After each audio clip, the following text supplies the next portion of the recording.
के मौसम में कागज से बनी नौकाओं के साथ खेले होंगे। उन्हें बारिश से बनी पानी की छोटी धाराओं में तैराया होगा। नाव छोटी धारा के मार्ग का अनुसरण करके अपनी दिशा ढूंढ लेती है। ये बहुत रोचक था। क्या आप जानते हैं कि नदियाँ भी पानी की ऐसी ही धाराएं हैं, लेकिन बड़ी हैं।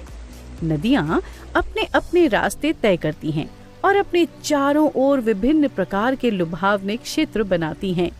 आइए इस वीडियो के माध्यम से नदियों द्वारा निर्मित भू आकृतियों के बारे में जानें। सभी नदियाँ एक ऐसे स्रोत से निकलती हैं जो नदी के प्रवाह के लिए पर्याप्त पानी उपलब्ध करवाती है। आमतौर पर नदियाँ बड़े हिमनदों वाले ऊंचे पहाड़ों से निकलती हैं, जो साल भर पानी की आपूर्ति करती हैं।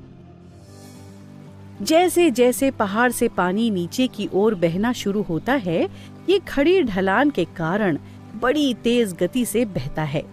नदी का तेज प्रवाह नदी के तल को काटता है, जिससे ये बीच से गहरा और किनारों पर संकीर्ण हो जाता है, जिससे वी के आकार की घाटियां बनती हैं।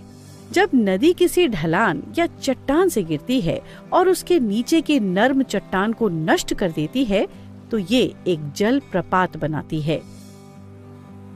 दूधसागर जलप्रपात और जोग जलप्रपात जैसे जलप्रपात भारत में नदियों द्वारा निर्मित कुछ आश्चर्यजनक जलप्रपात हैं। जैसे जैसे नदी नीचे बहती है, वो पहाड़ियों की तलहटी तक पहुंचती है, जिससे वहां का चट्टानी ढलान नरम ढलान में बदल जाता है। इससे नदी की गति कम हो जाती है और नदी अपने सभी तलछटों को मैदानों पर जमा करना शुरू कर देती है, जिससे उसके मार्ग में विभिन्न भू रूप बनते हैं। समतल भूमि तक पहुंचने के बाद नदी फैलने लगती है और अपने किनारों को भर देती है। पानी के इस अति प्रवाह को नदी द्वारा अपने किनारों पर लाई जाने वाली गाद और तलछट जमा हो जाती है, जिससे व्यापक बाढ़ के मैदान बन जाते हैं। तलछट जमाव की इस प्रक्रिया के दौरान बाढ़ के मैदानों के साथ किनारों के किनारे पर ऊंचे चबूतरे बनते हैं, जिसे तटबंध के रूप में जाना जाता है। जैसे जैसे नदी नीचे की ओर बहती है, ये बाहरी किनारे पर कटाव की प्रक्रिया और भीतरी किनारे पर जमाव के कारण वक्र बनाने लगती है और इस वैकल्पिक कटाव और किनारों पर जमाव के कारण नदी झुककर घुमावदार बन जाती है। ये मोड़ समय के साथ बढ़ता जाता है, क्योंकि बाहरी किनारे पर अधिक कटाव होता है और आंतरिक मोड़ पर जमाव, जिससे वक्र संकरा हो जाता है और ऑक्सबो झील बनाने वाली मुख्य धारा से कट जाता है। धारा की दिशा में नीचे की ओर बढ़ते हुए नदी समुद्र के निकट भूमि के अंत की ओर बढ़ते हुए ढलान के क्रमिक परिवर्तन के साथ धीमी हो जाती है।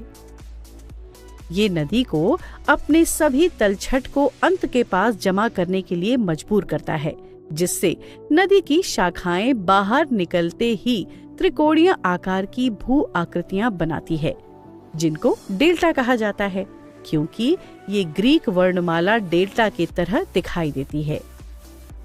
क्या आप जानते हैं, सुंदरबन डेल्टा गंगा और ब्रह्मपुत्र नदियों द्वारा निर्मित दुनिया का सबसे बड़ा डेल्टा है।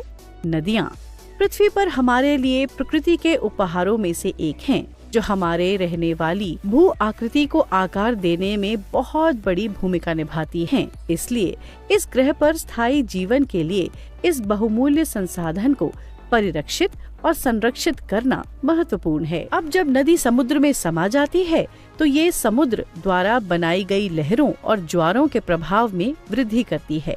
चूँकि अब नदी समुद्र में विलीन हो गई है, ये समुद्र द्वारा उत्पन्न लहरों और ज्वार प्रभाव में वृद्धि करती है।